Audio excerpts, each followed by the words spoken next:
ओम परम तत्वाय नारायणाय गुरुभ्यो नमः। जय गुरुदेव। परम पूज्य गुरुदेव की जय। परमहंस स्वामी निखिलेश्वरानंद महाराज की जय। बाबा भूतनाथ की जय। माँ बगलामुखी की जय। माँ काली की जय। सिद्ध आश्रम की जय।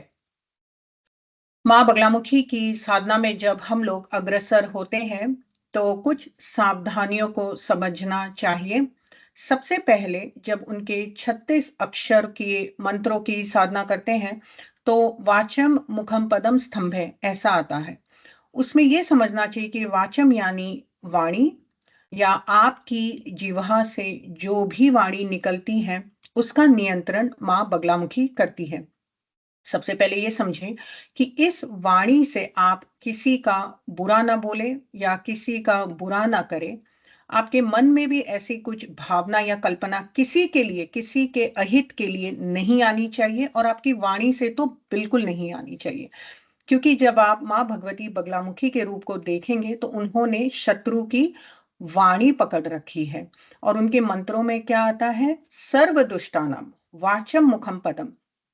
सर्व दुष्टानाम, सर्व यानी सभी दुष्टों की वाचम को वे पकड़ रखी है या वाणी को पकड़ रखी है। सबसे बड़ा इस जगत में दुष्ट कौन? आप। ठीक है, हम लोग भले ही अपने आप को बहुत ही पुण्यात्मा समझते होंगे, परंतु हम में भी कहीं ना कहीं थोड़ा बहुत दुष्टता होगी ही होगी। तो जो ये दुष्टता है, चाहे वह वाच के माध्यम से हो या वाणी के माध्यम से हो, चाहे वह मुखम के माध्यम से हो, चाहे वह बुद्धि के माध्यम से हो, उसका नियंत्रण माँ बगलामुखी करती है। तो प्रयास करें वाणी से किसी को आप लोग हर्ट ना करें, वाणी से कभी अपशब्द ना बोले, वाणी से किसी को ठेस ना पहुंचाएं। क्योंकि क्या होता है, गुरुजी हमेशा कहते थे, जो मनुष्य है वो दो चीजों के लिए भूखा है। सबसे पहले प्रेम, और दूसरा प्रशंसा। अगर आप अपने मुख से, अपनी वाणी से किसी की प्रशंसा करते हैं और उससे प्रेम युक्त भाषा से बोलते हैं तो जीवन में वैसे ही मधुरता आएंगी ही आएंगी। केवल और केवल वाणी को संयमित करें, वाणी पे अपने नियंत्रण रखें, वाणी से किसी का अहित ना बोले, वाणी से किसी के बारे में निंदा ना करे, अपनी वाणी से किसी की प्रशंसा करे। कोशिश करें रोज एक ग्रैटिट्यूड बनाए रखें। हम लोग यहाँ पे ग्रैटिट्यूड जर्नल करते हैं, रोज जर्नलिज्म करते हैं, किसी को एक ग्रैटिट्यूड देते हैं। तो अगर आप वही ग्रैटिट्यूड केवल अपनी डायरी में सीमित ना रखकर आप अपनी वाणी से उसको एक्सप्रेस करके किसी की प्रशंसा करते हैं, और अगर उस व्यक्ति को उस प्रशंसा से थोड़ा बहुत भी सुख मिलता है या उसके अंदर की उस आत्मा को सुख मिलता है, तो कौन सबसे पहले सुखी होगा? माँ भगवती बगलामुखी। इसीलिए आप अपनी वाणी से हमेशा अच्छा बोले, लोगों के लिए अच्छा बोले, उनको कभी कभी उनकी प्रशंसा भी करें, उनको मधुर और माधुर्य उनके जीवन में भरने का प्रयास करें। ठीक है, तो वाणी बहुत ही इंपॉर्टेंट है, खासकर जब आप लोग कोई पुरस्चरण या कोई बहुत बड़ा बगलामुखी का अनुष्ठान कर रहे हैं। उस समय आप अपने वाणी को जितना शांत रखेंगे, जितना कम बोलेंगे, जितना संयमित रखेंगे, उतना ही आप इस साधना में सक्सेस पा सकते हैं। क्योंकि साधना में भी गलती होने के बहुत चांसेस है, खासकर क्रोध के आवेश में आकर आपके मुख से अगर कुछ निकल जाए, आपने किसी को हर्ट कर दिया, तो आपको रियली लगता है क्या माँ भगवती बगलामुखी आपसे प्रसन्न होगी या आप पे कृपा करेगी? मुझे तो नहीं लगता है। कुछ लोगों को लगता है कि उनके मुख में बहुत ही सिद्धि है, या उनकी वाणी बहुत ही सिद्ध है, या उनकी वाणी में सरस्वती विराजमान है। सरस्वती सभी के वाणी में विराजमान है सबसे पहले तो उन्हें लगता है मेरे कहने से ये हो जाएगा, या मेरे बहुत लोग बहुत जल्दी शाप देते हैं। जहां कहीं जाओ वो किसी के बारे में बुराई बोल के ही, बहुत ही मतलब लो लेवल की उनकी वोकैबुलरी होती है, और बहुत जल्दी शाप देते हैं लोगों को। तो मुझे नहीं लगता है कि ऐसी ऐसी भद्दी वाणी से कभी माँ बगलामुखी प्रसन्न होगी। तो सबसे पहले माँ आप वाणी पे संयम रखें, और अगर खासकर जब आप लोग कुछ अनुष्ठान करें तो बिल्कुल मौन रखें। जितना जीवन में, मैं कह रही हूँ केवल वो 21 दिन की साधना में नहीं, जीवन में आप जितना कम बोलेंगे उतने ही कम आपके जीवन में प्रॉब्लम्स भी आएंगे। ज्यादा बोलने की जरूरत ही नहीं है। ठीक है, कम बोले, लेकिन कुछ सब्सटेंस से बोले। बहुत लोग बहुत बोलते हैं, बहुत ज्यादा बोलते हैं, उसमें कुछ सब्सटेंस होता नहीं है। कम बोले, थोड़ा बोले, लेकिन उसमें जो भी कुछ बोले उसका एक बहुत ही मीनिंगफुल एक भाषा रखे, एक बहुत ही सब्सटेंस रखे उसमें। और प्रयास करें कि अपनी वाणी से किसी को कभी उनका अहित ना करे, या अपनी वाणी से कभी किसी को ठेस ना पहुंचाए। एक छोटी सी गलती से, आपकी वाणी से सालों साल के रिश्ते ऐसे ही टूट जाते हैं। ठीक है, जो बहुत पति पत्नी दाम्पत्य जीवन में 10-10 साल, 15-15 साल रहकर एक दूसरे को कुछ कह दिया वाणी के माध्यम से, तो उसी वाणी में सॉरी भी बोला जा सकता है।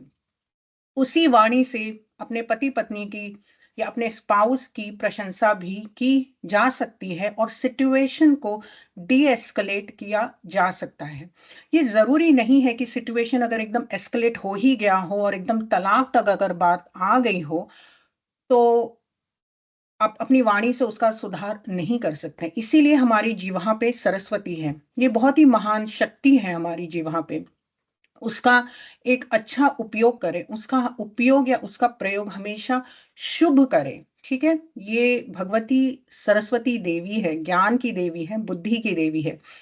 तो अपने दाम्पत्य जीवन में भी वाणी से एक दूसरे की प्रशंसा करें, वाणी से एक दूसरे को खुश रखें, वाणी से एक दूसरे को ठेस ना पहुंचाएं। अपने बच्चों की प्रशंसा करें वाणी से, बच्चे भी अपनी वाणी से अपने माँ बाप को थैंक यू बोले, ग्रैटिट्यूड दे, केवल डायरी में ना लिखे। ठीक है, वाणी can do wonders. Okay, let's be very clear, वाणी मीन्स वंडर्स, उसका सही प्रयोग करें। दूसरी जो बात आती है, अगेन वाचम मुखम।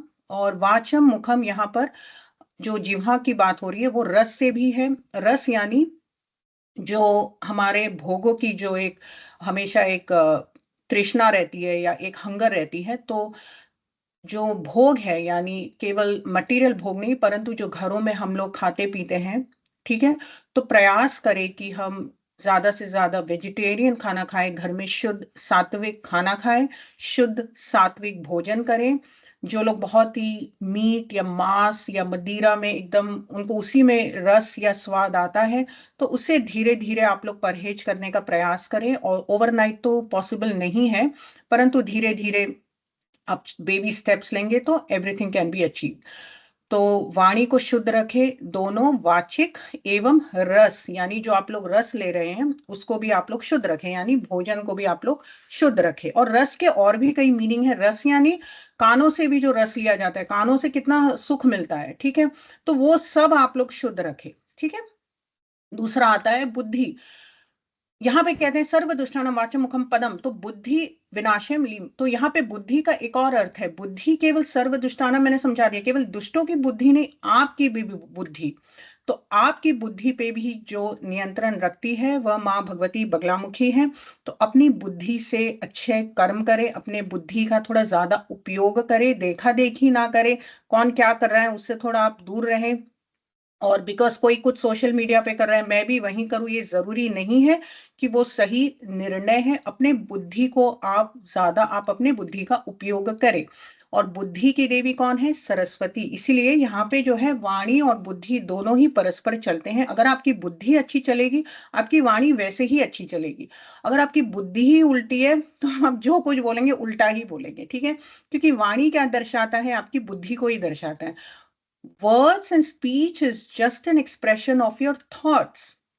अगर आपकी thoughts, which is the source of information for your speech, अगर आपका thoughts ही लो लेवल की है, अगर आपकी बुद्धि युक्त आपकी जो विचार है वो है ही नहीं, तो जो आप बोलेंगे वो भी एकदम ही मतलब लो लेवल की ही होगी। इसीलिए वाणी और बुद्धि का एक परस्पर संबंध है, दोनों को शुद्ध रखें। बुद्धि से आप अगेन अच्छे निर्णय लें, अच्छा कर्म करें, अच्छा कार्य करें जीवन में। तीसरा आता है नारी। यहाँ पे मैं बता देना चाहती हूँ, एक मैंने शॉर्ट्स भी शायद अपलोड किया था। नारियों की सम्मान करें, चाहे वह नारी कौमारी हो, छोटी कन्या क्यों ना हो, चाहे कोई प्रौढ़ नारी अवस्था क्यों ना हो, या कोई वृद्धावस्था में क्यों नारी ना हो, हर नारी की आप सम्मान करें। अगर आप घरों में या बाहर नारी का सम्मान करते हैं, तो वैसे ही माँ भगवती या कोई भी महाविद्या वैसे ही आप पर प्रसन्न हो जाएंगी। यहाँ पे रस का मैं एक और अर्थ बता देती हूँ। रस यानी जो आप लोग किसी भी आप अपनी इंद्रियों से रस ले रहे हैं, तो एक होता है देखना, देखने से भी आप किसी प्रकार के का आप रस ले रहे हैं, भौतिक जगत का आप रस ले रहे हैं, देखने से आपको कितना आनंद मिलता है। और अगर वही देखना, अगर आपकी कुदृष्टि किसी नारी पर पड़ती है और अगर आपको उससे रस मिल रहा है, तो माँ भगवती बगलामुखी आपको दंड जरूर देगी। तो ये सब सावधानियां आप रखें। और एक ब्रह्मचार्य यहाँ पे फिर से वही नारी से संबंधित है। खासकर जो लोग कुछ ऐसे अनुष्ठान या पुरस्चरण कर रहे हैं, तो कुछ दिन आप ब्रह्मचार्य का पालन जरूर करेंगे। ये दोनों के लिए है, ये मर्दों के लिए भी है और स्त्रियों के लिए भी है।